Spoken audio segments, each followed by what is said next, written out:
Bismillahirrahmanirrahim. Alhamdulillahirrabbilalamin. Wassalatu wassalamu ala asyrafil anbiya wal mursalin wa ala alihi washabihi ajma'in. Assalamualaikum warahmatullahi wabarakatuh. Yang saya hormati guru subjek cabaran isu semasa, iaitu Encik Tarmizi.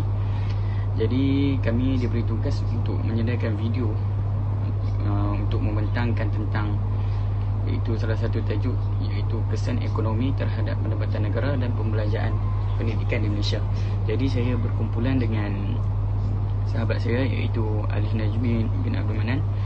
Jadi dalam video kali ini kami akan kupas satu persatu. Kita pergi kepada slide yang pertama, iaitu sejarah perkembangan ekonomi di Malaysia.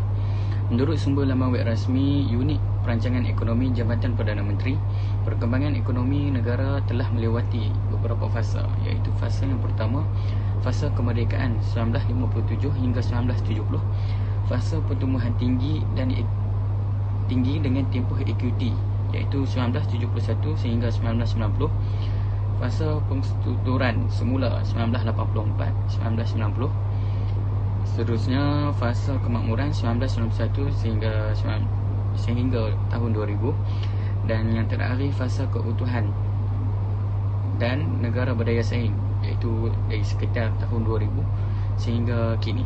Kita pergi kepada kupasan fasa yang pertama, iaitu fasa kemerdekaan 1957 sehingga 1970. Aktiviti ekonomi negara berasaskan komuniti utama, iaitu dua benda ini, iaitu getah dan timah. Yang mana kedua-dua benda ini menyumbang sebanyak 70% kepada pendapatan ekspor dan 28% kepada pendapatan kerajaan dan 36% kepada jumlah pekerjaan. Kerajaan telah mengambil langkah yang strategik untuk mengatasi masalah ataupun kelemahan yang ada pada aktiviti ekonomi ketika itu. Hasil daripada kemajuan, Malaysia telah muncul dengan asas ekonomi yang lebar dan kukuh. Dari kemajuan yang berasaskan aktiviti komuniti utamanya, iaitu getah dan timah. Seterusnya fasa yang kedua, iaitu fasa pertumbuhan tinggi dengan ekuiti 1971 sehingga 1990, yang mana ketika itu Tun Abdul Razak memerintah negara kita, dan beliau memperkenalkan DEB dengan bertujuan, iaitu membasmikan kemiskinan dan menyusun semula masyarakat. Usaha membasmi kemiskinan dilakukan dengan mengenalkan konsep pertanian moden dan membuka peluang pekerjaan dengan penubuhan felda ketika itu. Jadi penyusunan semula masyarakat ini bertujuan untuk melahirkan penyertaan dan perkongsian penuh semua etnik dalam usaha membangunkan ekonomi negara, sosioekonomi negara. Seterusnya, iaitu usaha kerajaan meningkatkan ekuiti rakyat. Antaranya ada tiga benda. Ada yang pertama, iaitu tubuhkan Majlis Amanah Rakyat ataupun MARAH, tubuhkan Kumpulan Wang Simpanan Pekerja KWSP, dan tubuhkan Perbadanan Nasional Berhad PNB. Okey, fasa yang ketiga, iaitu fasa pembinaan semula negara 1984 sehingga 1990. Setelah berlakunya krisis ekonomi global pada tahun 1980, kerajaan telah melaksanakan langkah penstrukturan semula ekonomi dengan antaranya mengawal pembelanjaan sektor awam, memperkenalkan liberasi ekonomi, menambah baik inisiatif pelaburan untuk menggalakkan sektor swasta melibatkan diri dalam pembangunan, penswastaan agensi dan sektor awam seperti Telekom Malaysia, TNB dan Pos Malaysia. Jadi langkah bijak ini menjadikan sektor pembuatan mencatat pertumbuhan terpantas dengan kadar pertumbuhan 10.4% setahun, dengan menyumbang 22.6% kepada KDNK dan mengatasi sumbangan sektor pertanian. Fasa yang keempat, iaitu fasa kemakmuran dan kesukaran, iaitu 1991 sehingga tahun 2000. Di antara 1991 sehingga 1997, keluaran dalam negara kasar KDNK pada harga malar berkembang 8.5% setahun, dengan pendapatan per kapita meningkat 2 kali ganda. Walau bagaimanapun, krisis ekonomi Asia pada tahun 1997 sehingga 1998 yang berlaku telah menyebabkan pertumbuhan ekonomi kita terjejas. Hal ini berlaku kerana berlakunya spekulasi mata wang terhadap negara Asia Timur, termasuklah ringgit. Lalu Majlis Tindakan Ekonomi Negara ditubuhkan bagi menasihati kerajaan mengatasi isu ini pada tahun 1998. Mereka ni negara melantik penasihat Majlis Tindakan Ekonomi untuk menasihati kerajaan. Jadi pendapatan per kapita yang menurun pada tahun 1998 telah berjaya dinaikkan kepada 14,529 pada tahun 2000. Hal ini membuktikan negara dalam mengawal ekonomi negara meskipun dilanda krisis masih lagi mengawal. Akhir atau fasa yang kelima iaitu fasa ke arah keutuhan dan keunggulan dan negara berdaya saing pada tahun 2001 sehingga 2010. Jadi di sini disebabkan krisis ekonomi yang melanda Amerika Syarikat dan Jepun pada tahun 2009, permintaan terhadap bahan ekspor negara merosot sebanyak 10%, lantas mengurangkan perkembangan ekonomi negara ketika itu. Bagi mengatasi masalah ini, pihak kerajaan melaksanakan program rangsangan ekonomi fasa pertama dan fasa kedua dengan menggunakan dana sebanyak RM7 dan 60 bilion.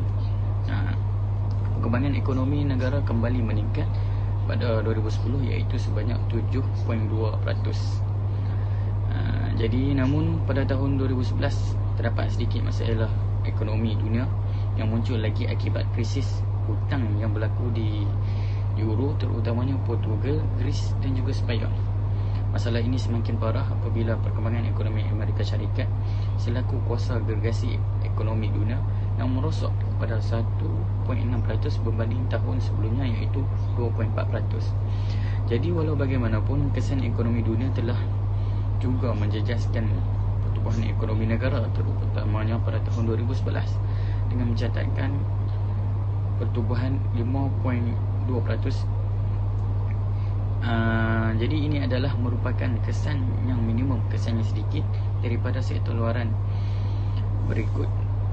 berikutan daripada langkah kerajaan yang menumpu kepada pertumbuhan berasaskan permintaan dalam negeri, terutamanya daripada perbelanjaan dan pelaburan sektor swasta.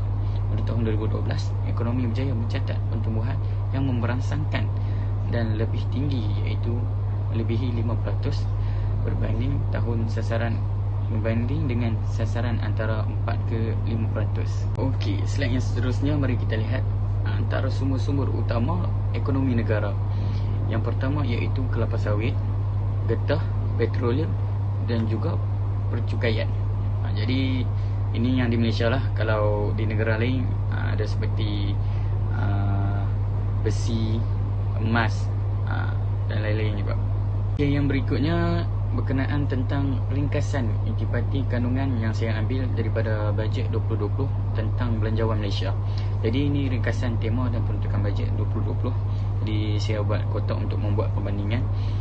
Kita lihat pada tahun 2019 yang bertemakan Malaysia Wibawa Ekonomi Dinamik Rakyat Sejahtera. Manakala tahun ini, tahun 2020, tema dia panjang sikit iaitu memacu pertumbuhan dan keberhasilan saksama ke arah kemakmuran bersama. Jadi kalau kita tengok peruntukan bajet ada sedikit penurunan lah berbanding tahun 2019 dan 2020. Tahun 2019 anggaran dalam lingkungan RM314.5 bilion, manakala peruntukan pada 2020 RM297 bilion. Ada sedikit penurunan begitu. Okey, jadi dalam belanjawan 2020, pembelanjaan persekutuan, dia terbahagi kepada dua, iaitu pembelanjaan mengurus 241 bilion dan juga pembelanjaan pembangunan sebanyak 56 bilion. Dan jumlah keseluruhan 297 bilion lah, dan 18.4 daripada KDNK. Kita tengok pula kepada penerima belanjawan tertinggi. Jadi yang pertama iaitu Kementerian Pendidikan sebanyak 64.1 bilion. Yang kedua RM37.8 bilion kepada Kementerian Kewangan. Dan juga yang ketiga RM30.6 bilion kepada Kementerian Kesihatan. Jadi ini antara sektor-sektor penerima belanjawan yang tertinggi dalam negara kita. Okay, jadi seterusnya ini adalah salah satu bantuan yang diberi oleh kerajaan, iaitu bantuan sara hidup BSH yang berjumlah RM300 yang diberikan kepada individu bujang, masalah dan juga orang kurang upaya. Jadi ini yang poin kecil-kecil ni antara syarat-syarat yang dikemukakan oleh kerajaan lah. Ya. Okey, yang berikutnya insentif penjawat perkhidmatan awam. Kat sini kita boleh tengok ada terbahagi kepada dua, bayaran secara one off dan juga elang setiap bulan. Yang pertama iaitu RM500 bantuan khas kewangan bagi grade penjawat awam grade 56 dan ke bawah. RM250 bantuan khas kewangan bagi pesara kerajaan dan veteran yang tidak berpencen. Yang ketiga, RM500 bayaran penghargaan bagi veteran tentera yang pemegang jasa Malaysia seramai 70,000 orang. Yang untuk elang setiap bulan RM200 elang khas skim perkhidmatan bomba kepada 14,400 anggota. Yang kelima, kenaikan elang sara hidup kolah bagi kumpulan pelaksana sebanyak RM50 dan juga kenaikan elang juga kepada sukarelawan Malaysia iaitu rela sebanyak RM2 per jam. Okey, di samping itu pada tahun ini juga kita ada elang dan bayaran khas kepada siapa? Mari kita tengok. Yang pertama iaitu RM250 kenaikan elang sara hidup nelayan daripada RM50. Yang ini setiap bulan. Yang kedua iaitu RM100 kenaikan elang guru kafah setiap bulan juga, dan juga RM500 bayaran secara one off bagi imam, bilal, tok siap, moja, merbuat dan juga guru takmir. Baik, saya rasa setakat itu saja pembentangan saya tentang tajuk ini. Seterusnya saya akan serahkan kepada Ali Najmi untuk mengupas tentang perbelanjaan pendidikan di Malaysia. Terima kasih. Assalamualaikum warahmatullahi wabarakatuh. Alhamdulillah, bersyukur saya kepada Allah Subhanahu Wa Taala kerana dengan izinnya dapat saya melakukan video ini. Jadi yang saya hormati pensyarah saya Tuan Tarmizi dan juga kepada pendengar-pendengar yang saya kasihi sekalian.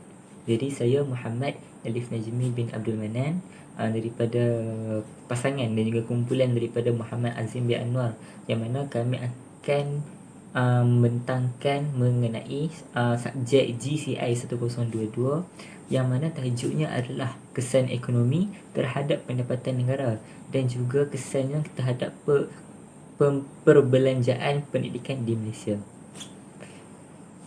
Jadi seperti mana yang dilihat, Muhammad Azim bin Anwar, itu sahabat saya, telah menerangkan tentang kesan ekonomi terhadap pendapatan negara. Jadi saya pula akan menerangkan mengenai kesan ekonomi terhadap perbelanjaan pendidikan di Malaysia. Jadi yang pertama sekali yang hendak saya menceritakan dalam video ini adalah mengenai perbelanjaan pendidikan Malaysia sebelum kemerosotan ekonomi.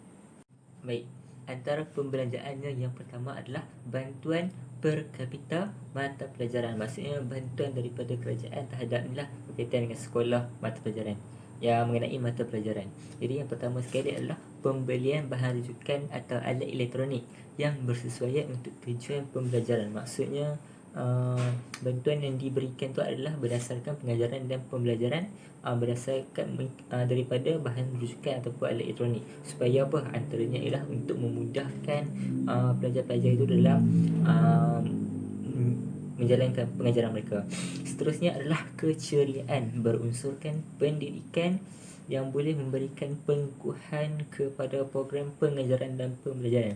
Keceriaan berunsurkan pendidikan di sini maksudnya contohnya seperti taman sains, taman herba. Jadi yang mana di situ terdapat keceriaan bagi berunsurkan pendidikan yang mana untuk mengukuhkan program pengajaran dan juga pembelajaran. Jadi yang seterusnya yang ingin saya cakapkan terusnya adalah program berunsurkan pendidikan yang boleh memberi pengukuhan kepada proses pengajaran dan pembelajaran sama ada semasa cuti persekolahan. Dan juga bantuan berkapita mata pelajaran ini, antara bantuan yang sekolah-sekolah juga dapat adalah seperti penyelenggaraan komputer dan juga alat-alat elektronik seperti yang digunakan dalam bilik kemahiran hidup seperti mana mesin jigsaw.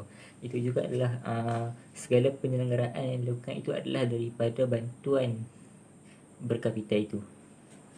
Seterusnya adalah bantuan bayaran tambahan persekolahan. Contohnya seperti kertas ujian, yang mana penyediaan bahan cetak dan bahan habis guna untuk penyediaan kertas ujian dalaman dan juga lembaran kerja. Maksudnya di sini bantuan bayaran tambahan persekolahan ni maksudnya yang tambahan itu untuk apa? Seperti mana untuk melakukan ujian-ujian di sekolah untuk belajar.